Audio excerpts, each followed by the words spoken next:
Hey, what's going on guys? My name is Silent Core and this week I had the awesome opportunity to play Star Wars Battlefront at the EA office. So we got to play the full game pretty much all day and oh boy do I have a ton of new information and gameplay to share with you guys. So we actually got to play and unlock everything, so this video is going to be an information blowout.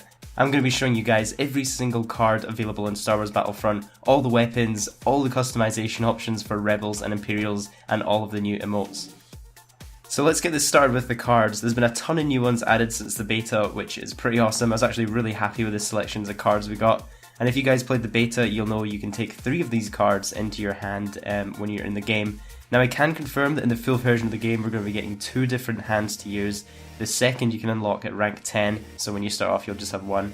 And to be honest, after playing the full game and having everything unlocked, I really wish we had more than 2 hands available, especially with this amount of cards that you have to use.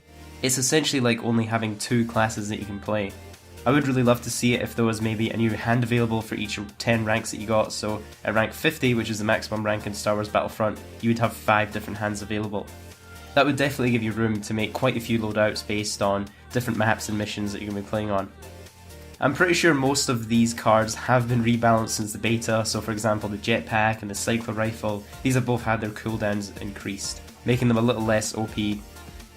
But some of my favourites that I got to try were the impact grenade. It explodes on direct impact and was pretty much a one-hit kill. There's the homing shot, and oh my goodness, this thing was insane. I wouldn't be surprised if this got nerfed slightly by the full release. It was basically a rocket that could lock onto an enemy at any distance and basically home into them, and if it hit them it was an instant kill. The only real way to avoid it was to kind of hide behind cover and let the rocket hit like a tree or a hill or something like that. And of course the jetpack, no matter what the map, I always found myself wanting to have the jetpack, and when I didn't have it I just really missed it. It really just seems to be an essential card in your loadout. For the middle card, I really like the scan pulse. This is basically a scan to see enemy positions in a 360 radius around your position, and you can even see them through walls and stuff, so this was quite a powerful card, especially if you're able to accumulate quite a few of them. Another really good one was the explosive shots. This gave your bullets for a short duration a really buffed add-on, and so when you activate this you can usually pick up quite a few easy kills from your enemies. And just to put in perspective of how powerful this is, if someone starts shooting at you, you can quickly put on this explosive shot and turn on them and get the kill. Now what's new is there's actually a 4th card that you can use, so you'll notice at the left hand side of the screen there's a trait card that you can select. Now these are pretty interesting. They start off at level 1 and you can rank them up to level 3, so every game that you go in is going to be automatically reset to level 1, and you'll have to kind of rank this card up while you're inside the game to get more use out of it. The 2 I found most useful were, first of all, Scout. This one stops sprinting from appearing on red enemy radars, which is obviously a big giveaway of your location, and then at level 2 it actually stops firing from appearing on your enemy radars too. Another favourite of mine was the Bounty Hunter. This gave you a chance to get a power up for every kill you get. So every person you kill, that's a little chance of you getting a power up, and then as you level up this card, so as you get level 2 and level 3, that chance increases to get a power up.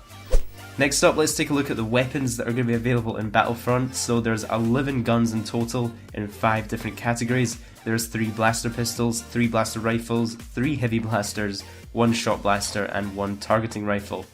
I've got to be honest, I did hope to see a lot more weapons in this. I guess since there's no weapon customization in Battlefront, it would have been nice to have a bit more of a selection of weapons, but I guess that's just the Battlefield player coming out of me. So let's move on to customization. We're going to be starting off with the Rebel unlocks.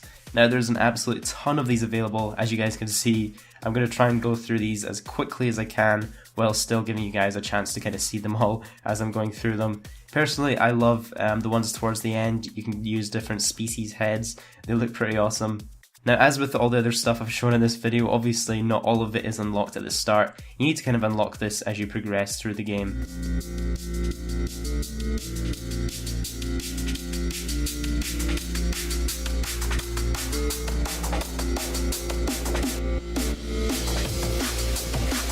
Next up is the Imperial unlocks. I actually found the Imperial customization options to be actually quite beneficial to my gameplay.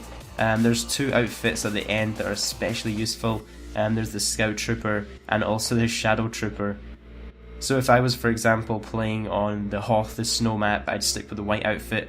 However, if I was going to be playing on a darker map, for example Endor, This one has quite a few dark areas in the map, and I found when I was playing against people that were using the black Shadow Trooper outfit, they're actually quite tricky to see, they're actually quite easy to miss them.